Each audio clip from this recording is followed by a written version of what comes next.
talk about what nobody wants to talk about. Who here has ever failed? Who's here has failed miserably at something you wanted to achieve? Say I. Who's done this more than once? Say I. When you failed, why did you fail?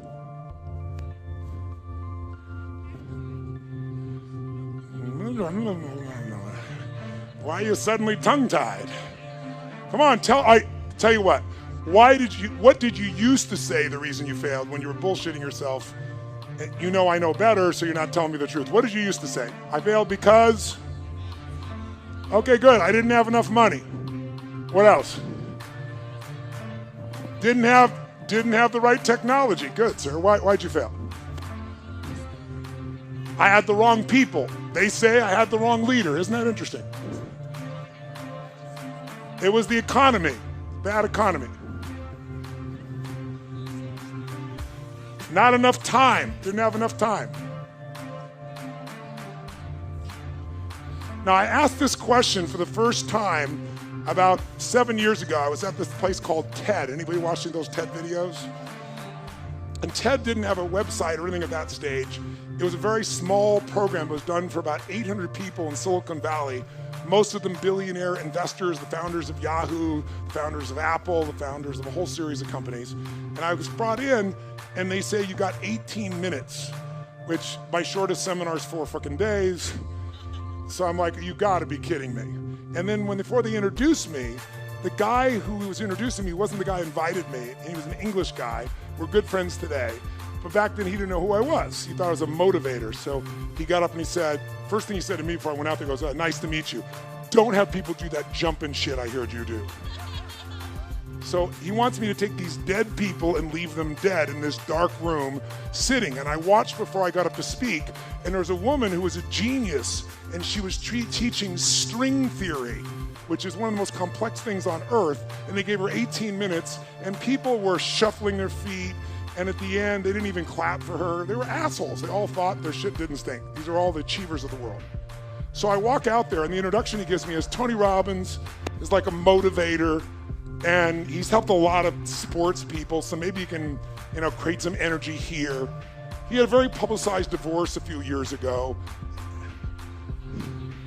I couldn't fucking believe it. He really did say that. If you watch the TED video, he cut that out because he's embarrassed. So I got up afterwards and I said, God, it's a privilege to be here. I said, I didn't know that my divorce is very publicized, but my ex-wife is very happy. She has tens of millions of dollars, but I didn't come about that. I came to serve you. And then I was trying to figure out how to engage this room, so I asked them a question I just asked you. I said, who here has ever failed? And no one raised their hand in the whole fucking room. So I paused and I said, I know you're out there. I can hear your hearts beating. Who here has ever failed?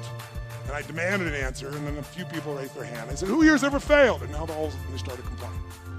So I said, great. When you failed, why did you fail? And they said all the things you said.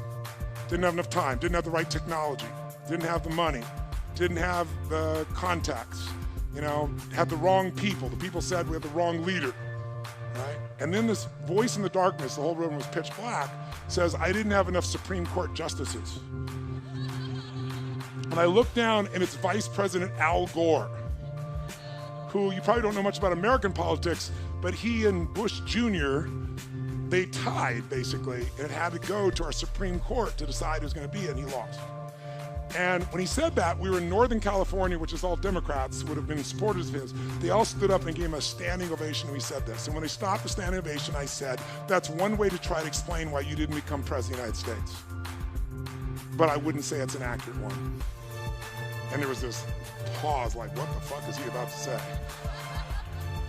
And I said, because let's just do this logically. Everything you people have told me, I didn't have the technology, I didn't have the right contacts, I didn't have the time, I didn't have money. Everything you've told me, I didn't have enough Supreme Court justices, those are resources. And so you're telling me I failed because I didn't have the resources. And I'm here to tell you what you already know. Resources are never the problem. It's a lack of resourcefulness is why you failed. Because the ultimate resources are emotional states. If you're creative enough, can you find the answer? Yes or no? If you're determined enough, can you find the breakthrough? Yes or no? If you're passionate, loving enough, can you get someone to help you? Yes or no? If there's no way that you're committed, can you find the money even if you don't have it? Yes or no? So I said creativity, decisiveness, passion, honesty, sincerity, love. These are the ultimate human resources. And when you engage these resources, you can get any other resource on earth. And I said, so you told me all the resources you're missing, and you hypnotize yourself into believing that you don't have what you want because you don't have the resources, when the most successful people in history had no resources, but they were incredibly resourceful, so they got the resources. Resourcefulness is the ultimate resource. And if you don't have what you want, stop telling yourself the story because you don't have the money, you don't have the time. That's bullshit. It's because you haven't committed yourself where you would burn your boats. If you want to take the fucking island, burn your fucking boats, and you will take the island, because people, when they're going to either die or succeed, tend to succeed. But most of us give ourselves a way out, and that's why we don't have what we want. So if you and I really want to know what's going to take to get your dream and make it real, it's to stop all the things you told yourself that aren't. And I'm here to tell you what I said at the top of our discussion. 80% of success is psychology and 20% is mechanics. That's true of running your business. That's true of your intimate relationship. That's true of your body. That's true in your level of happiness. So you've got to know the 20% because that gives you the edge, right? Those strategies, but you got to know the psychology. If you're in business right now, there's a few things. The chokehold, since, again, how many own a business? So I'm real clear. Really do own a business. You're not thinking about it, you own one. Raise your hand so I can see. Shit, most of you, I'm impressed. So if you own your business, I'll tell you right now, the chokehold on the growth of your business is you. It is not your people. It is the leader of this organization. The leader is the chokehold. And the chokehold comes in one of two forms. Your psychology. You think you've tried everything. You've tried everything but what fucking works. Who knows what I'm talking about here, right? Or it's a skill that you're missing.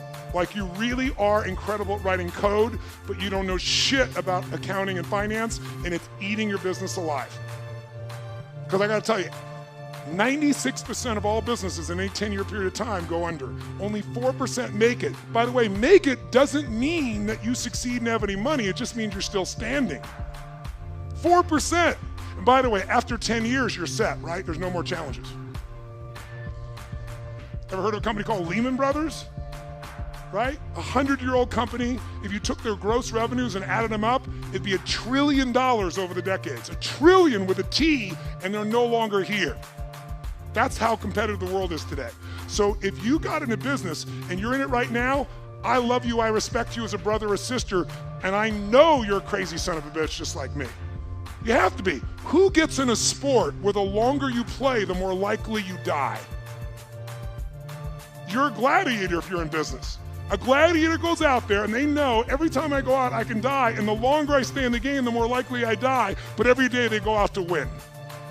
That takes an incredible psychology. But in that psychology, we bump onto limits, and that's what you got to shift.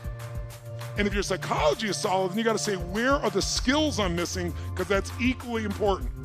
If you don't know how to market in the world we're in today, if you don't know the cutting edge of marketing, I'm only here today. I have the privilege to be with you here. How many of you are in this room because you listened to an audio, you read a book, or a friend? Let me separate. How many are here because you read an audio, read a book, or listened to an audio, and that created the basis for you to want to be here? How many are here because somebody told you, you've got to go see this guy? Let me see your hands. You saw that. Let me see your hands nice and high so you can look around the room. So about 85% of the room. I created a brand, and that's why I have the privilege to serve you. But that brand came because I realized early in my career, I get the best ideas in the world, but they're gonna die on my lips unless I can market them, unless I can build a brand. It is the most important thing today because the world is made up of commodities. The world is so competitive. If you're a commodity, if you're a race for the lowest price, you will be out of business within 10 years, probably more like 2 to 5. You have to have something that separates you from everybody else on earth, and until you find out that something, you will be stressed and you will be struggling. But everybody has it or anybody can create it. That's my expertise. My companies, I started with 0. We do more than 5 billion with a B per year, my companies, combined. How the fuck did you do that when it's not even your focus? Well, thank you very much. I appreciate that very much. All the things I know right now, if I only knew back then, there's no getting over. I appreciate the applause, but I'm not telling you for that reason. I want you to get, I was never even out to be successful in business. I had a mission, but I realized I have to master business or that mission is gonna die. And you gotta get that too. Because otherwise you're gonna be one of the many, you're gonna work your ass off and not have what you deserve.